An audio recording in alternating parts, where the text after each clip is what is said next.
Indépendant, j'avais mis devant toi la vie et la mort, et tu as choisi de vivre une vie séparée de moi. Et quoi? Pardon? On est où là? Excusez-moi, mais on est où là? C'est quoi cette histoire là?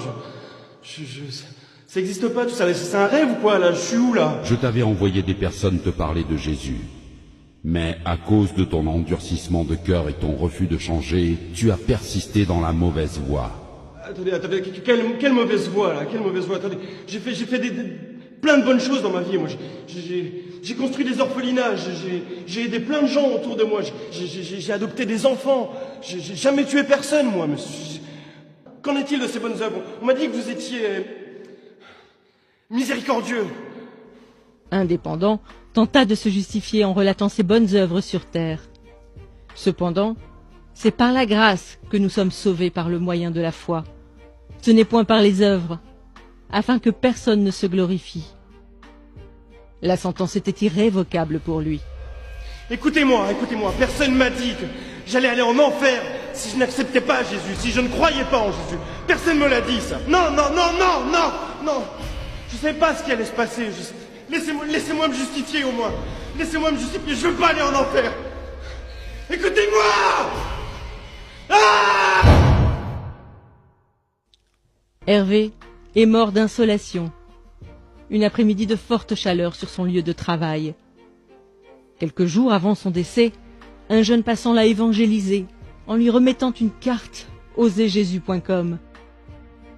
Il ne réalisait pas, mais le fait d'avoir cru au Seigneur Jésus dans son cœur et de l'avoir confessé de sa bouche lui vaudra de passer le reste de sa vie dans le paradis de Dieu. On l'appellera Dernière Minute. C'est donc le regard dubitatif que Dernière Minute se présenta devant le trône. Dernière minute. Je t'avais appelé à faire de grandes choses durant ta mission terrestre. Mais je connais rien à tout ça, moi. J'ai croisé ce jeune dans la rue, il y a quelques semaines, qui m'a parlé de Jésus, qui m'a dit que Jésus est mort par amour pour moi, de mon identité en Christ. Et naturellement, j'ai cru à cette parole. Aujourd'hui, je suis là, mais je vous assure que si on m'avait dit ça plus tôt, j'aurais gagné énormément de temps dans ma vie. J'aurais accompli les plans qui étaient prévus pour moi. Pourquoi tous ceux qui croient en toi ne témoignent pas de leur foi? Pourquoi? En effet, quiconque invoquera le nom du Seigneur sera sauvé. Dernière Minute a fait le bon choix, peu de temps avant sa mort. En répondant à cet appel au cours de sa vie, son âme sera dans le repos pour l'éternité. Mais chacun recevra sa propre récompense, selon son propre travail. Voilà pourquoi les portes du paradis lui seront ouvertes, mais aucune récompense ne lui sera accordée. Éléonore est morte sur un lit d'hôpital lors d'une opération. Durant sa vie, elle a accepté Jésus et elle était zélée pour le Seigneur. Elle avait un titre important au sein de l'Église. Elle prêchait la parole constamment. Cependant, elle avait une relation adultère cachée avec un jeune frère de son Église. Elle a cru que le fait d'être utilisée par Dieu lui permettrait d'obtenir son passeport pour l'éternité. On l'appellera Double Vie. Double vie. Tu avais pourtant bien commencé la course. Pourquoi ton cœur s'est-il éloigné de moi? Mais Père, comment ça mon cœur s'est éloigné de toi? J'ai eu la foi en Jésus, j'ai cru en toi, j'ai engendré des jeunes filles dans la foi, j'ai fait mon ministère, Père. J'ai prié pour des malades, ils ont été guéris par ton nom, Seigneur. La parole de Dieu nous avertit qu'au jour du jugement, plusieurs personnes diront « Seigneur, Seigneur, n'avons-nous pas fait beaucoup de miracles par ton nom ?» Alors Dieu leur dira ouvertement « Je ne vous ai jamais connu. Retirez-vous de moi, vous qui commettez l'iniquité. » Le châtiment de double vie sera plus dur que celui d'indépendant, selon ce que Jacques avait annoncé, qu'il n'y ait pas parmi vous un grand nombre de personnes qui se mettent à enseigner, car ceux-là seront jugés plus sévèrement. Mais Père, je suis ta fille. Je veux parler de mon père. Non, s'il te plaît, papa.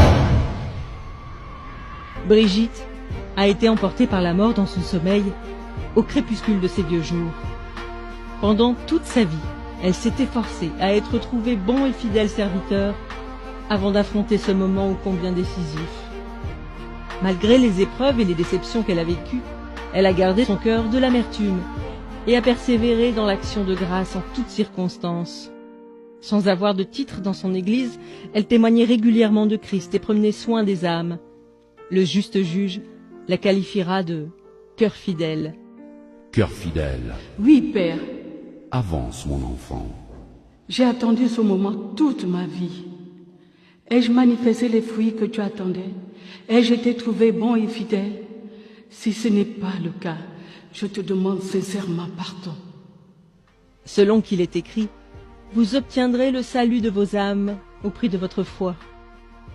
Cœur fidèle rejoindra le Père. Cependant, elle fut surprise de voir que Dieu l'avait appelée à mettre en place une multitude de choses comme une fondation pour les femmes veuves de son pays. Merci, Seigneur. Merci, Seigneur. Merci. Ces histoires nous exposent à ce à quoi nous serons confrontés. Indépendant et peut-être tout simplement votre collègue ou votre voisin, à qui vous n'avez jamais parlé de Jésus. Il sera jeté dans le feu éternel qui a été préparé pour le diable et ses anges pour l'éternité. En réalité, par votre obéissance à l'évangélisation, un de vous aurait pu lui éviter cette fin tragique. Bien qu'étant sauvé, Dernière Minute versera tout de même des larmes de regret. N'ayant pratiqué aucune bonne œuvre que le Seigneur avait préparée pour lui, il n'obtient aucune récompense, mais sera sauvé comme au travers du feu. Beaucoup de croyants n'allant qu'à l'église le dimanche et n'œuvrant pas dans le ministère verseront des larmes ce jour-là. Malgré son service pour Dieu, Double Vie passera l'éternité dans les flammes de l'enfer, car on demandera beaucoup à celui qui a beaucoup reçu. Si vous aussi vous vivez dans le péché, bien qu'étant en Christ, confessez-vous aujourd'hui, car nul ne sait ni le jour ni l'heure, mais le Maître arrive.